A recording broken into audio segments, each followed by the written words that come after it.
ये गोलियां चलाने वालों को बोल रहा हूं जो बाबा सिद्दीकी को मारे, अगर मेरी मौत शहीदों की तरह होगी तो लाखों बार मैं कबूल करने को तैयार हूं। कब चलाएगा गोली? चला मुझ पर।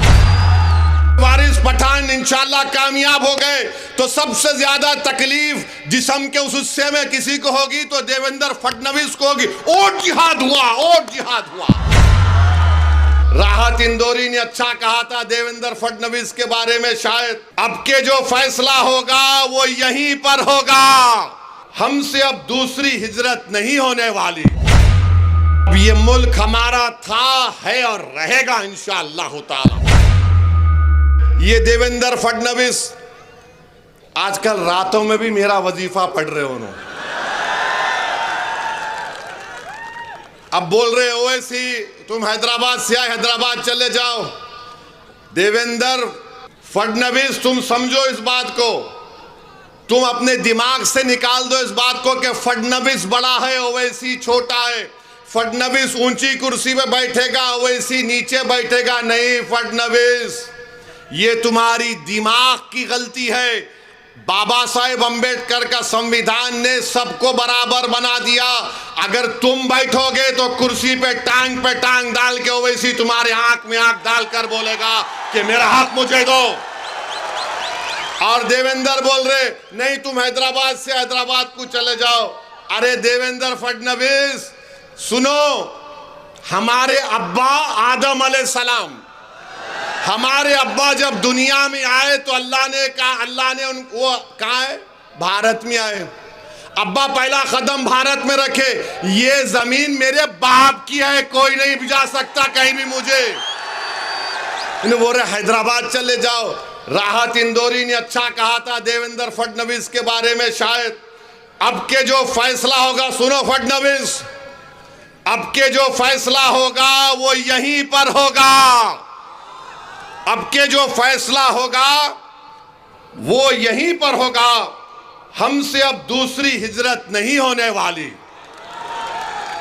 जो पाकिस्तान जाना था चले गए, जो वफादार थे तुम्हारे मोदी के और उद्धव ठाकरे के सामने सीना तान कर खड़े होकर बोल रहे हमारा हक हमको मिलना, अब हम मस्जिद को जाने नहीं देंगे, वफ को छीनने नहीं देंगे। अब इन्हें बोल रहे जाओ, नहीं जाते। क्या करते तुम? गोली मारते मारो गोली, जेल में डालते डालो जेल में। मगर तुम्हारे इन बातों से अब कोई डरने वाला नहीं है। देवेंद्र क्या बोल रहे? धर्म युद्ध, भिवंडी वेस्ट की सीट धर्म युद्ध और जिहाद। अरे इलेक्शन हो रहा है या जंग हो रही? और किसके खिलाफ धर्म युद्ध कर रहे फडणवीस? बोलो तुम जरा। अच्छा मोदी जी ये तो बोल दो सबका साथ, सबका विकास, सबका विश्वास, कहां गया? उड़ गया, टाइम हो गया। देवेंद्र धर्म युद्ध है और जिहाद कर रहे। और जिहाद के माने क्या है बताओ? अरे जिहाद तुम जानते नहीं। जिहाद अगर किसी ने किया ना फडणवीस, अल्लामा फजल हक खैराबादी ने अंग्रेजों के खिलाफ किया था जिहाद का फतवा देकर। जिहाद अगर किसी ने किया था इस देश को आजाद कराने के लिए तो मुरादाबाद के अल्लामा काफी ने दिया था कि इस तरी को गरम करके अल्लामा काफी के सीने पर लगाते थे अंग्रेज। फांसी के फंदे पर अल्लामा काफी को लेकर जा रहे और ये अल्लामा काफी मुस्कुरा रहे थे और जबान पर क्या पढ़ रहे थे? नाते रसूल सल्लल्लाहु अलैहि वसल्लम पढ़ रहे थे। और आप बोल रहे जिहाद, वोट जिहाद, धर्म युद्ध। लगता है फडणवीस जरा तुम जरा थोड़ा दिमाग जो आप नौत बोलो, मैं बोलता हूं ना, वरना बोलेंगे वोट जिहाद भिवंडी वेस्ट में हो रहा है। यानी अगर कोई वारिस पठान इंशाल्लाह कामयाब हो गए तो सबसे ज्यादा तकलीफ जिस्म के उस हिस्से में किसी को होगी तो देवेंद्र फडणवीस को होगी। और जिहाद हुआ, और जिहाद हुआ। हम अपने पसंद के उम्मीदवार को वोट डालेंगे। अच्छा तुम अयोध्या की सीट हार गए, वो क्या था? धर्म युद्ध था। मोदी की मेजॉरिटी 1.5 लाख पे आ गई, वो क्या? धर्म युद्ध था। गुजरात में तुम सीट हार गए, धर्म युद्ध था। मगर जहां पे मंजलिस आ गई देवेंद्र फडणवीस आ गए। अच्छा अब उन्हों भी आए यूपी से, क्या बोल रहे हो उन्हों? कटेंगे क्या? बटेंगे तो कटेंगे। अरे ये कौन सी जबान है? मुख्यमंत्री की जबान है ये। बटेंगे तो कटेंगे। कहां बट रहे हैं? तुम ही तो घर तोड़ रहे बुलडोजर से, तुम ही तो बुलडोजर से घर तोड़ रहे गरीबों का।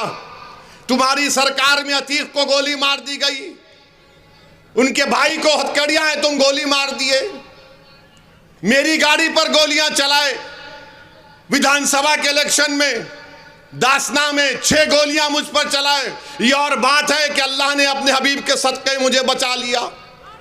मगर एक बात सुनो,